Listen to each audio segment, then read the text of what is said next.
Getting to the truth about a situation is the most important step to having freedom in that area.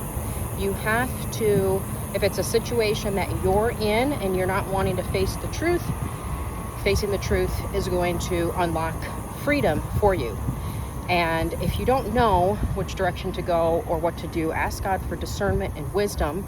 And also, he says to follow the peace. So when you follow the peace, you'll know this is the direction that I need to go in. Anytime that you're in chaos or a chaotic state, it's fuzzy, it's, there's manipulation or there's drama or it's this kind of twisted feeling, you're not in the truth. And God is the author of truth, not lies or chaos. So if you're in chaos, you're not in truth. You got to get yourself out of that. This could be a way of believing or things that you were raised to believe or things that you did for a really long time that maybe worked for a certain season, and now you have to retrain how you do things and you have to look for new ways. I've found that instead of fighting the existing model or the existing thing, if it's not working, is to just build a new model. Find a new way of doing something, because sometimes we're stuck in the way, this is how I do it, this is my way, this is how I've always done it, so this is how it must be. And really that's just stemmed in stubbornness and pride and ego, and you have to be willing to let those things go if you want to come up higher. Because really your life it's an accumulation of your choices and your decisions, your habits and your patterns. All of these things that you are the author of. You're creating it. You're creating it by the words you say, by where you go, what you allow, what you tolerate, and also what you don't allow and what you don't tolerate, what you don't compromise in. So you just got to take like an inventory of the things that you might be involved in or that you might be allowing in your life, the compromise that you might be allowing in that you think, well, it's okay to do this. It's okay, a little bit's fine or whatever, because those are like little cracks that you're allowing things to come in and spoil and to come in. Like, for example, if you think, well, it's okay, I'm just drinking a little bit, it's a social kind of thing, and you're trying to get healthy, and I'm not saying like drinking's bad in itself, but if you're trying to get healthy, well, you can't tolerate those things. You can't allow those things. You have to be willing to let some of those lower things go so you can come up higher, so you can be your best self. It's really easy if you just put things into categories of, does this get me closer to the person I want to be? Does this get me closer to my goals? Or is this giving me farther away? Now every move isn't going to be moving you closer. You eat a bowl of ice cream, you're not gonna be like, oh, I failed, I'm a big failure. No, you just keep going, you just keep moving. You have to enjoy life, but you can't say, well, I'm gonna enjoy my life anyways, like there's no tomorrow, I'm gonna live like it doesn't matter, we're all gonna die someday, so I might as well just buy this $5,000 purse that's gonna sit in my closet because, no, you have to think, you have to be wise. And if you spent your 20s not being wise, then you're probably going to spend your 40s making up for the unwise decisions that you did in your 20s.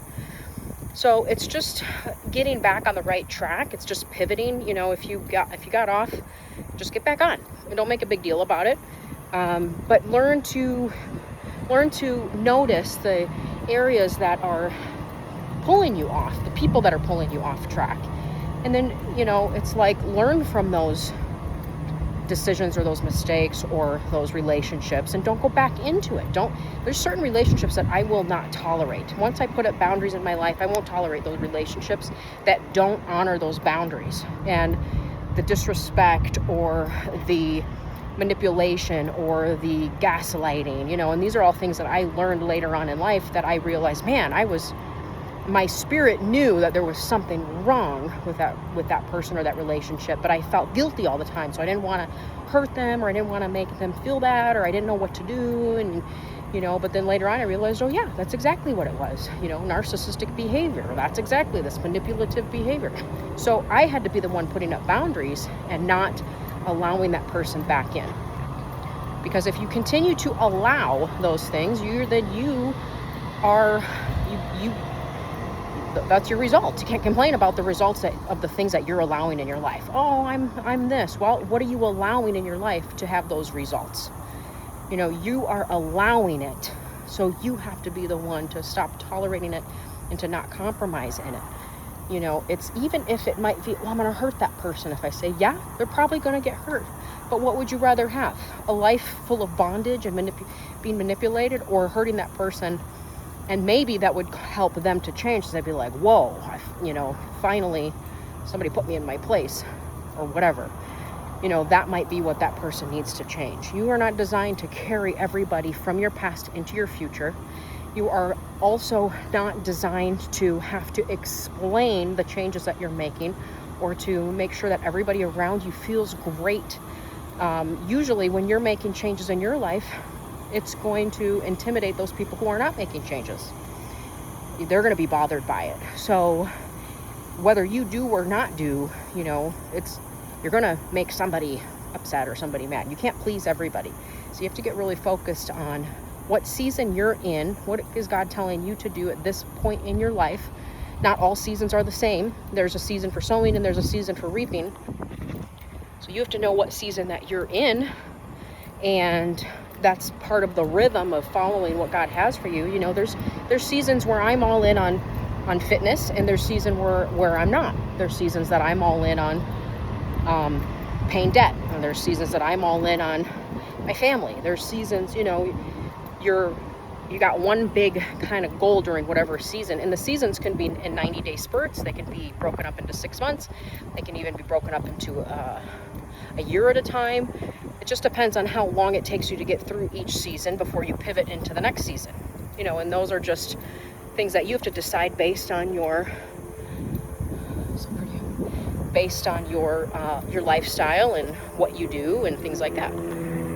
So if you're in a season of, let's say, you got to get out of debt, well, during that time, you're all in. You're aggressively all in. You're not going out to eat. You're telling your friends that want you to go on vacation, or that want to go to have a family that wants to do a reunion, or people that want to hang out, and you're like, no, it just doesn't align up with my personal and financial plan right now. That's the season that you're in.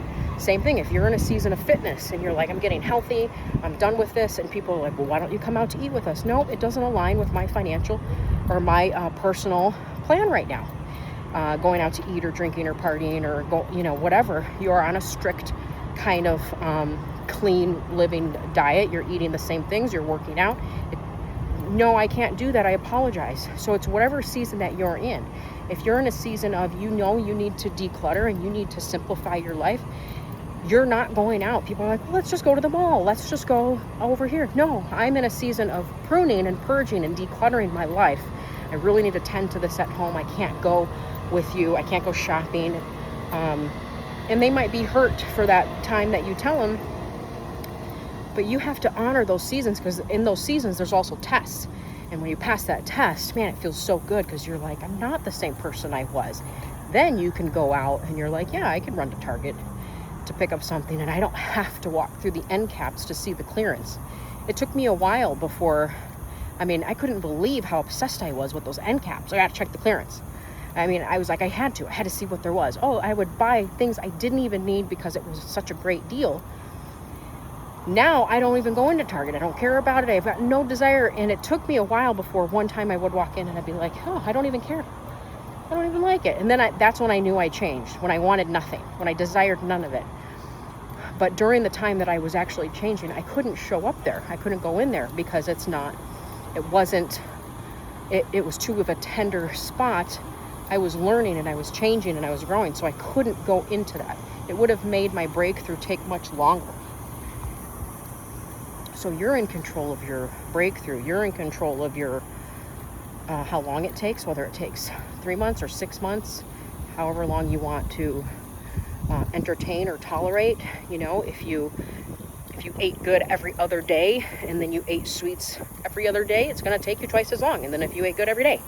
So you're in control of that. You can go as fast or slow as you want to go, depending on how bad you want it. Really, that's what it comes down to, is how bad do I want this breakthrough? So when you want it bad enough, you'll do whatever it takes to get it, because the freedom is freedom in whatever it is, whether it's freedom from food, freedom from,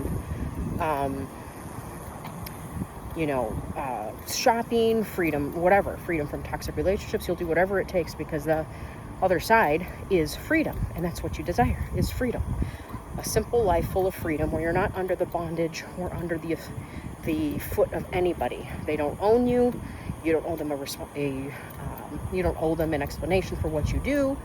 And you're not constantly having to express yourself of why I do this and why I do that. You're just quiet. You just do your thing. So once you reach that freedom, man, everything just, it's like you can breathe. It's like a breath of air. You're like, I can finally come up and breathe without having to be involved in all this drama. Get out of the drama. Get out of the drama. Get out of the chaos. Get out of the ridiculous relationships that are not sowing good seeds and are not good fruit. Exit, remove yourself from those. And then just run your race and ask God what he has for you and how he can use you in these times. And he'll take your gifts and he'll take what you love and put it to work. That's the best place to be.